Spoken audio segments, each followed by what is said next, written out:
बहुत बार जैसे हम लोग ये कहा जाता है, होता भी है बहुत हद तक, कि अ, जो एक्ट्रेसेस होती हैं उनमें जो कैट फाइट्स होती हैं, दैट सो उसमें हसन चौधरी का मैं आपका इंटरव्यू देख रहा था उसमें, तो फारियाल को लेकर उन्होंने खासा आपको प्रोब किया। तो फिर मैंने वो वीडियो भी देखा जिसमें फारियाल ने आपको आपको अवार्ड दिया। तो खासा मुखलिसी से मुझे लगा कि उन्होंने आपको अवार्ड दिया था।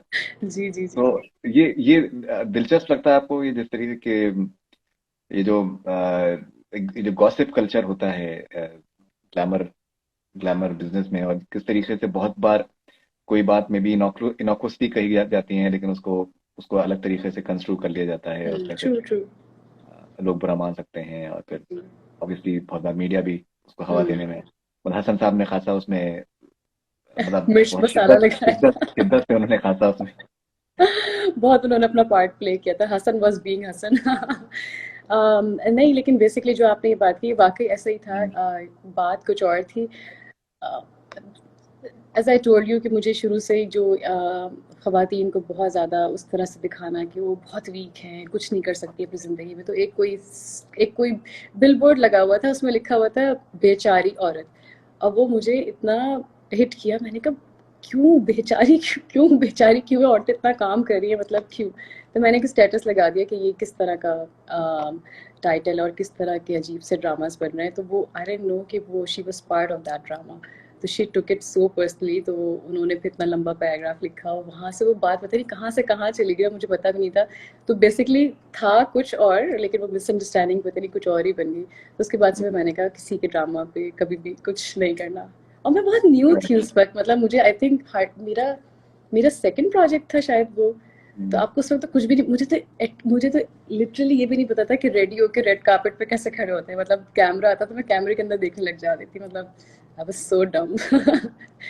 तो and colour colour skin complexion को लेके आप आपने रिपीटेडली आप अपने अपने अपने जो व्यूज हैं सामने रखे हैं, and which is I think wonderful, which is I think that one should own to whatever one is, and I think खूबसूरती जो वो तो I think that is something that is literally I think it lies in the eyes of the beholder literally. या या आपके लिए क्यों important, because जैसे बहुत बार हम सुनते हैं कि पाकिस्तान में जो है वो बहुत ज्यादा तवज्जो होती है गोरे रंग पे, और ना सिर्फ मतलब खवातीन के लिए, इवन इवन जो जो मर्द हैं उनसे भी एक्सपेक्टेशन होती है कि गोरा होना चाहिए।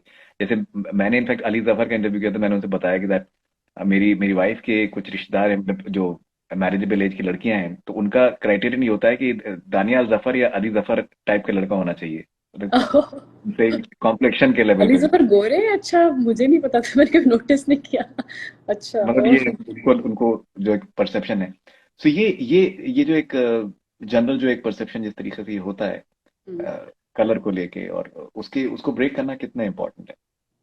इम्पॉर्टेंट इसलिए भी है क्योंकि ये परसेप्शन बिल्कुल गलत है, ब्यूटी का ये स्टैंडर्ड ही नहीं है जो हम लोगों ने बनाया हुआ है। आई थिंक वो एक जो हमारे ऊपर एक ब्रिटिश एक रूल करके गए हैं, शायद उस वक्त से हमारे दिमागों में वो चीज़ें बैठी हुई है कि अच्छा ये सुपीरियर है और हम जो है वो नीचे आते हैं। तो मेरे ख्याल से शायद वो कोई बातें हैं जो हमारे जनरेशन टू जनरेशन वो कैरी कर रहे हैं हम उस लेगेसी को।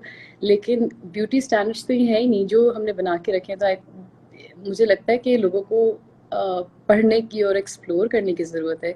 इसकी वजह से कितनी लड़कियां जो शायद घर में बैठी फॉर नो रीज़न, मतलब पढ़ी लिखी लड़कियां हैं, अपने करियर में बहुत आगे हैं, लेकिन उनको किस चीज़ पे रिजेक्शन मिलती है कि ओ अच्छा काली है तो नहीं, इससे शादी नहीं करनी क्योंकि पता नहीं क्यों। आई डोंट नो, बच्चा अपना बेटा कैसा भी हो, बेटी उनको गोरी चाहिए होती है। तो ये बहुत, मुझे लगता है बहुत बुलशिट बात है। और शायद हम अपने ड्रामास के थ्रू या शायद अपने प्लेटफॉर्म के थ्रू ही इस बात को हम इससे लोगों को एजुकेट कर सकते हैं। मुझे लगता है एजुकेट करने की ज़रूरत है इस बात के लिए। ये कोई ऐसी बात है जो हमारी ये खुद ही बनाई हुई है हमारे कल्चर में, इसमें कोई सच्चाई नहीं है। राइट, एंड apparently आप जो स्ट्रॉन्ग वुमेन कैरेक्टर्स हैं वो आप हमेशा प्ले अप करने की आपने कोशिश करी है, and apparently you also refused to do certain roles because you felt that maybe the woman character was not strong enough. Why is it so important for you to portray a certain type of strong woman characters? Because फरीदों आप देखें, media का इतना ज़्यादा impact होता है हमारी life में कि आप जो देख रहे हैं टीवी पे वही हम कहीं ना कहीं अपने अंदर वो चीज़ ले आते हैं। अगर आप एक वुमेन बीटर को दिखाएंगे तो ऑब्वियसली वो आदमी दूसरे शौहर ये सोचेंगे बैठ के, ओ ये तो बड़ी नॉर्मल सी बात है, देखो टीवी पे ही हो रहा है, टीवी पे अपनी वाइफ को मार रहा है, तो शायद मेरे लिए भी वाइफ को एक चमाट लगाना तो कोई ऐसी बात ही नहीं है। तो मुझे लगता है कि जो आप दिखाते हैं सोसाइटी उसी तरह से इवॉल्व करती है। मैं जब हम लोग स्क्रिप्ट्स को गो थ्रू कर रहे होते हैं, जब हम स्क्रिप्ट सिलेक्शन कर रहे होते हैं, मैं उनसे पूछती हूँ कि हम क्यों वही एक वर्ड है उर्दू में दकियानूसी टॉपिक्स को लेके हम क्यों बैठे हुए हैं, हम उसी को क्यों हमेशा वही टॉपिक्स रिपीट कर रहे हैं। तो आगे से प्रोड्यूसर्स का कहना ये होता है कि ओ यही चीज़ है जो मासेस देखती है और वो इसके साथ रिलेट करती है और एंजॉय करती है, जबकि ऐसा नहीं है। आप उनको अगर नई चीज़ नहीं दिखाएंगे तो कैसे उस आगे दूसरी नई चीज़ों को एक्सप्लोर करेंगे। तो मैंने वैसे कम ऐसे कैरेक्टर्स हैं जो इस तरह के आए थे, और शायद एक और कोई प्ले था उसमें ये दिखाते हैं कि लड़की जो है वो अपने हस्बैंड के साथ नहीं है, तो वो उसको ये लगता है कि अच्छा मैं कुछ कर नहीं सकूंगी, तो वो फिर दूसरा एक बॉयफ्रेंड बनाती है, और उस तरह की कोई बात थी उस ड्रामे में। तो मतलब लड़की को एक आदमी की क्यों ज़रूरत है सर्वाइव करने के लिए, बड़ी अजीब सी बात है। मतलब एक इंडिविजुअल है, वो भी एक ऐसी है जैसा एक आदमी होता है, जैसे वो अपना करियर परस्यू करता है, एक लड़की भी अपना करियर परस्यू कर सकती है, अपनी ज़िंदगी गुजार सकती है, उसको एक आदमी की ज़रूरत क्यों है? आई मीन हाँ, आपको अगर एक पार्टनर चाहिए, आपको एक कंपेनियनशिप चाहिए, वो एक अलग बात होती है, लेकिन सर्वाइवल के लिए आपको आदमी नहीं चाहिए होता है, तो ये एक गलत कॉन्सेप्ट है। तो शायद उस कॉन्सेप्ट को चेंज इसी तरह से किया जा सकता है कि आप स्क्रिप्ट ऐसे दिखाएं कि हाँ, आप अपनी बेटी को, अपनी वाइफ को, अपनी माँ, सबको एम्पावर्ड कर सकते हैं, तो मुझे लगता है कि ज़रूरी है इस तरह की चीज़ें। तो इसीलिए मैं बहुत सारे स्क्रिप्ट ऐसे होते हैं जो थोड़े से जहाँ पे औरतों को बहुत उस तरह से दिखाया जा रहा था कि पता नहीं बेचारी बिल्कुल ही कमज़ोर और ये तो कुछ कर ही नहीं सकती, तो वो मैं मना कर देती हूँ, वो अंदर से नहीं आ रहा होता आपके।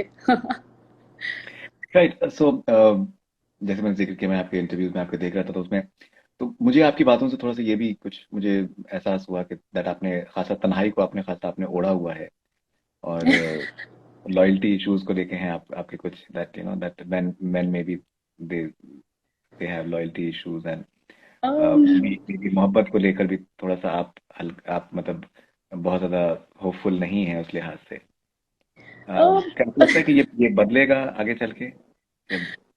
um, देखिए लॉयल्टी, मुझे लगता है कि आपको आपको पता ही है लॉयल्टी बहुत रेयर है आजकल के ज़माने में। और स्पेशली ट्रस्ट करना और ये सारी चीज़ें करना, पता नहीं, या तो शायद मेरा मेरा मेरा साइन ऐसा है कि मुझे ट्रस्ट करने में ट्रस्ट इश्यूज बहुत सिवियर हैं। लेकिन ये कि ऐसा भी नहीं कि बिल्कुल नहीं करते, मतलब होते हैं, कुछ लोग होंगे भी। Right. जी। Right. Okay. And like you want to adopt a child, and you don't want to have your own child as well, which is no, maybe I do want to maybe have my own child also, लेकिन Hmm. मुझे ये भी पसंद है कि मुझे ये होता है कि पहला जो आपका एक हो बेबी, वो आप अडॉप्ट करें, क्योंकि बहुत सारे, देखिए दुनिया में बहुत सारे ऐसे बच्चे हैं जिनको ज़रूरत है पेरेंट्स की। और तो हम एक नई नई एक इंसान क्यों लेकर आए, उस इंसान का हम क्यों नहीं पार्ट बन सकते कि जिनकी हम मदद कर सकते हैं, जिनके साथ हम हो सकते हैं, जिनको हम साथ दे सकते हैं। तो मेरा बस ये एक वो है कि अच्छा लगता है, Right. खूबसूरत है, ये खूबसूरत फीलिंग है।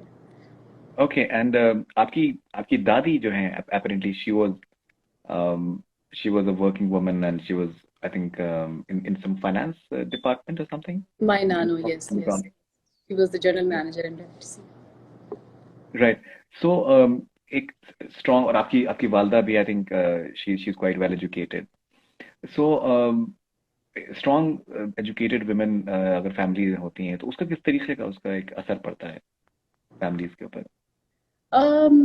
देखिए मेरी जो अम्मी और मेरी नानी ना, दोनों की लाइफ बिल्कुल अलग थी। मतलब मेरी माय नानो वाज अ वर्किंग वुमन। उनका ये था कि ऑब्वियसली, अब देखें अगेन वही बात आ जाती है कि करियर जब करियर ओरिएंटेड एक लड़की होती है, तो उसके साथ साथ उसको ये भी उसके साथ अटैच किया जाता है कि वो ये अपने काम करके आए और फिर घर आए, फिर आके अपने घर को भी देखे, अपने बच्चों को भी संभाले, वो वाली सारी चीज़ें। जबकि ये अंडरस्टैंड करने की ज़रूरत है हमें कि जब दोनों पार्टनर्स जॉब पे जा रहे हैं तो वापस घर आके भी दोनों का ही काम है, वो इक्वालिटी हम कहीं ना कहीं मिस कर रहे हैं। दोनों का ही काम है कि वो मिलके घर को संभालें। तो उनके वक्त ये था कि सारा जो बर्डन है घर का, उनके करियर का, वो सारा उन पे आ गया था। तो मुझे लगता है कहीं ना कहीं निगलेक्ट करता था उनकी जो पर्सनल लाइफ है, क्योंकि ऑब्वियसली आप दोनों काम नहीं कर सकते एक वक्त में। लेकिन मेरी मदर का ये था कि उन्होंने ये देखा कि अच्छा ये अम्मी ने इतना ज़्यादा अपनी लाइफ को बिजी कर लिया तो वो मुझे टाइम दे सके, तो उन्होंने बिल्कुल ही कुछ नहीं किया लाइफ में। तो मुझे लगता है बैलेंस कहीं ना कहीं लाइफ में बहुत ज़रूरी होता है। बाकी जहाँ तक पढ़े लिखे होने की बात है, तो ऑब्वियसली वो, अगर आप पढ़े लिखे होते हैं तो अपने बच्चों में वो शऊर ट्रांसफ़र करते हैं। आप उनको चाहते हैं कि वो पढ़ें, आप उनको वो एक्सपोजर देते हैं, आप उनको ज़िंदगी गुजारने का तरीका सिखाते हैं, जो कि बड़ा इंपॉर्टेंट है। आई थिंक वो माँ ही कर सकती है और तो कोई भी नहीं कर सकता। अगर आप माँ को वो शऊर नहीं होगा तो वो आगे कभी भी अपने बच्चों में ट्रांसफ़र नहीं कर सकेगी। तो ये तो ओके। बड़ी बेसिक बात है। ओके, एक मैं बिल्कुल एकदम एक लेमैन के पर्सपेक्टिव से मैं एक आपसे आउटसाइडर के पॉइंट ऑफ व्यू से मैं आपसे जानना चाहूंगा। जैसे कि आप कराची से हैं और आई थिंक लाहौर का और पंजाब का आई थिंक बहुत बहुत स्ट्रांग इन्फ्लुएंस है आई थिंक फिल्मों पे और म्यूजिक के ऊपर, गानों के ऊपर।